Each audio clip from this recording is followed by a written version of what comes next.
Look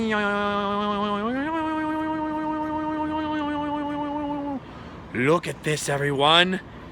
Baker, California. Gateway to Death Valley, and up above it, what is this? What is this? What is this glowing neon monstrosity? It's the sometimes flow. Yeah. It's a vlog that happens sometimes. Welcome everybody to the world's largest thermometer known as, wait, what? Known? The world's largest thermometer located in Baker, California, the gateway to Death Valley. We are right off of Interstate 15 between Southern California and Las Vegas, Nevada. This is sort of the halfway point-ish between Southern California, Los Angeles, and Las Vegas. And right off of here goes this crazy highway out and up to Death Valley. When I did the Death Valley Star Wars filming locations, I went that way and blah, blah, blah, blah, blah. Anyway, this way, Death Valley, past the Mad Greek Cafe over there and many other notable Baker landmarks, but there's no landmark bigger in Baker. There's no Baker dozen landmark than this. A 134-foot thermometer covered with neon on the sides. Now, I'm not sure that the thermometer really is 134 feet tall. Like, I don't actually think that this is a giant tower filled with mercury, filled with mercury, and therefore is a thermometer. I think probably there's a little device in one of these cabinets, like this thing, like that. Whoa, what was that flying around? This probably is the thermometer, and this is just really the world's tallest sign for a thermometer. Maybe. Let's not get technical though. It's the world's largest thermometer, 134 feet tall, because 134 degrees was the highest ever recorded temperature out yonder in Death Valley years and years and ages ago. We talked about that though in our sometimes vlogs from Death Valley. You can find them if you go back on this channel or search this channel. Look at this, Baker, California, the halfway point between, sorry, I just can't talk today. Los Angeles that way and Las Vegas this way. The interstate is crazy with cars, but right now the town is pretty much completely empty. This 134 degree thermometer used to be right astride a Bob's Big Boy restaurant that later became Bun Boy restaurant, which is a real fun name, isn't it? The Bun Boy. Look at me, I'm just a little bun boy out here. Just, let's not even. But that too is closed, and now the Bun Boy restaurant is abandoned over there. My car is parked astride the abandoned Bun Boy restaurant. And but luckily, it seems like a radio station called Temp 134 has taken over the thing. I'm just kidding. I don't think it's actually a radio station, but doesn't it look like one? Like, hey, it's Temp 134. Come out here and talk about the thermometer. We're all talk 24 hours a day, always talking about that thermometer. How you doing? Like, you tune into Temp 134 and they're always talking about, like, all right, we're out here in Baker, California, home of the world's largest thermometer. What degree temperature is it today? Whoa, looks like 52 degrees out on our thermometer, Tim. Oh, thanks, Bob. Why you call me Bob? My name's Tim too. We're the same person. Whoa. Never saw it coming. But look at all this merchandise they have. They have this weird bird here on the world's tallest thermometer. Is that a buzzard or it's just some other kind of cuckoo bird here? Because all the cuckoo birds and nuts love to gather here. They are playing music here though. Wouldn't it be great if this was a radio station all about temperatures around the world? Not like in a weather channel kind of way, but like in a really boring way. Like it looks like an airline pilot way. Like, looks like Los Angeles. It's a cool 48 degrees. Whoa, isn't that weird? Look at this. I beat the heat in Baker. I sure beat the heat because it's only 52 according to this sign out here in Baker, California. Anyway, I really have to keep this short. Oh, look at the highway vibe. So there actually is a radio station being promoted right over here on this sign. That's what the thermometer looks like in the day, if you can see there. I don't know why it's ringed with these fences. Weird. Okay, anyway.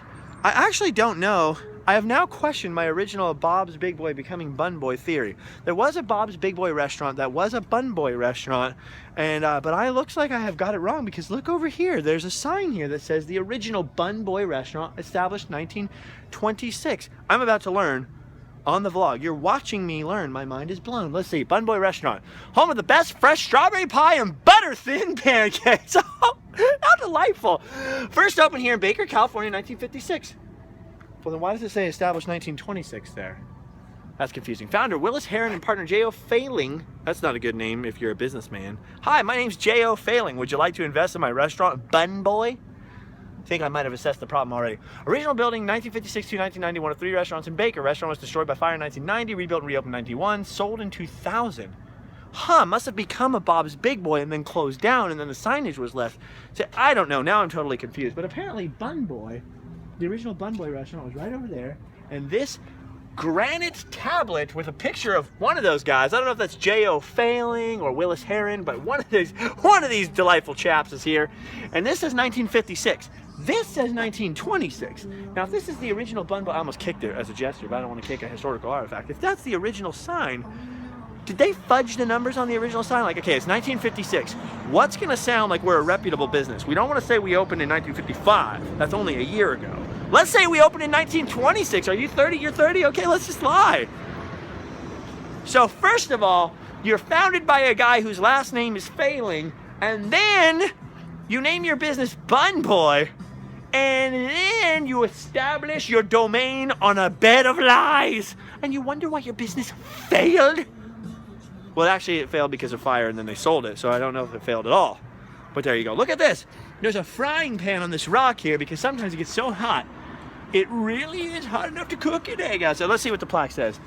Is it really hot enough to cook an egg outside? Skillet temperature would have to be 158 degrees.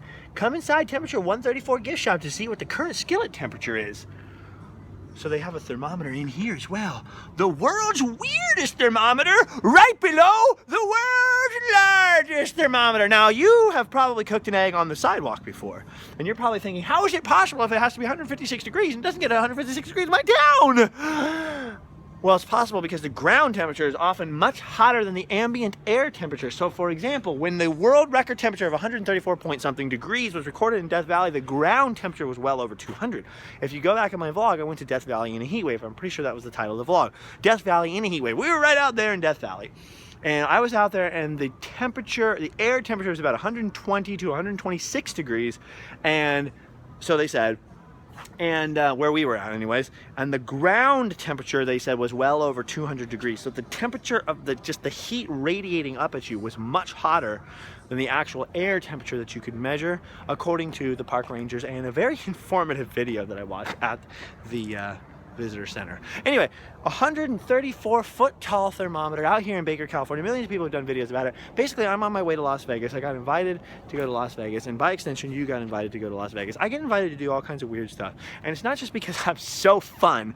It's because people know that I'm bringing the vlog along, and so they're actually inviting the Sometimes vlog to Las Vegas to do some cool and interesting things. There are some random land projects that I have in mind and some other things. See, here you go. This was the site of the original Bun Boy restaurant, apparently founded in 1920-56 by a guy named J.O. Failing and Warren W. Harding, President of the United States. Macklemore, he started it with Moby. And here you go. That was it. Now it is abandoned. So you can see the sign there is much older than this 90s looking restaurant. So that does make sense. I learned a lot now. You learned right around here with me. I can't talk because I've been sitting in a car for hours. I was supposed to leave Southern California this morning. I thought I was going to be all clever. The people I'm supposed to meet up with are going to get to Vegas around 11. I thought, hey, I'm going to leave early and get on the road, and we'll go to Baker, and we'll see some sights and sounds and smells. We'll go see the Mad Greek. We'll go see the alien jerky place. Everyone's always saying, stop at the alien jerky place. I would, but it's closed right now. Sorry. Future stop.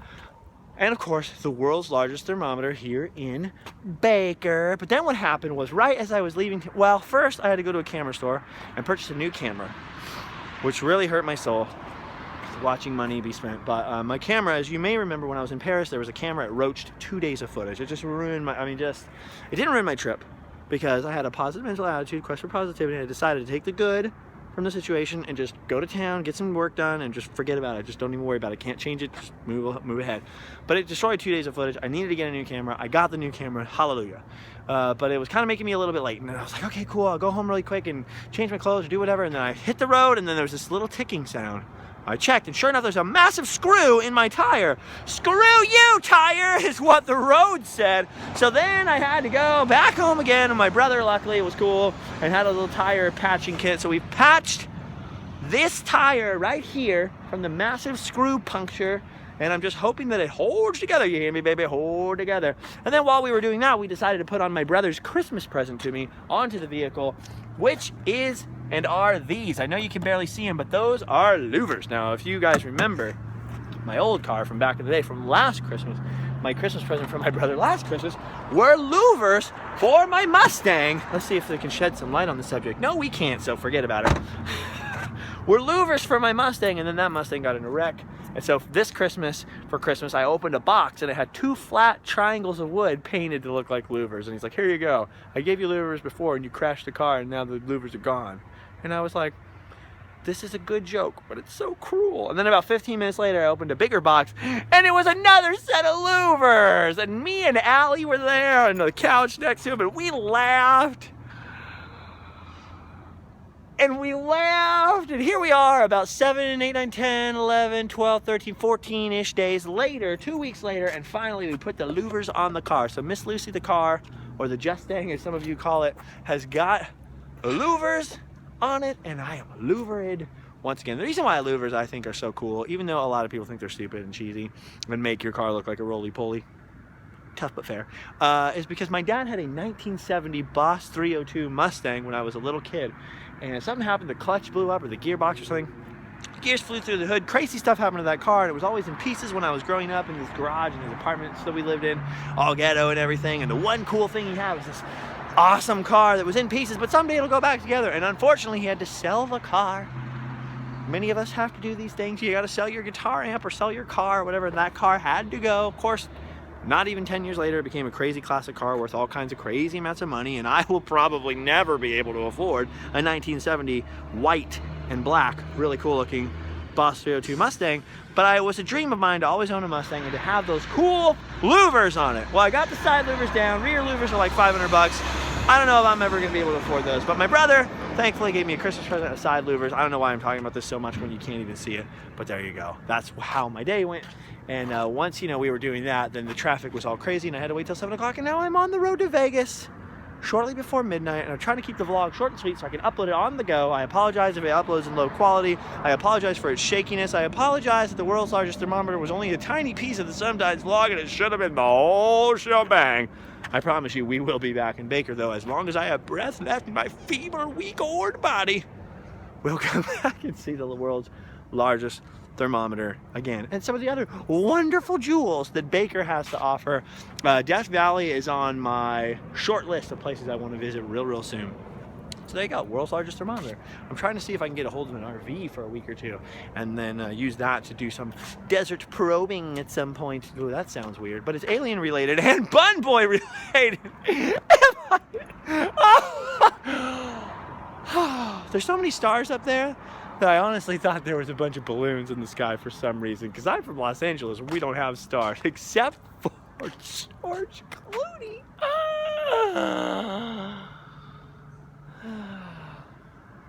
Thank you, everybody, for watching this insanity. I will see you guys a little later. I'll see you guys in Las Vegas. Viva Las Vegas! Viva Las Vegas!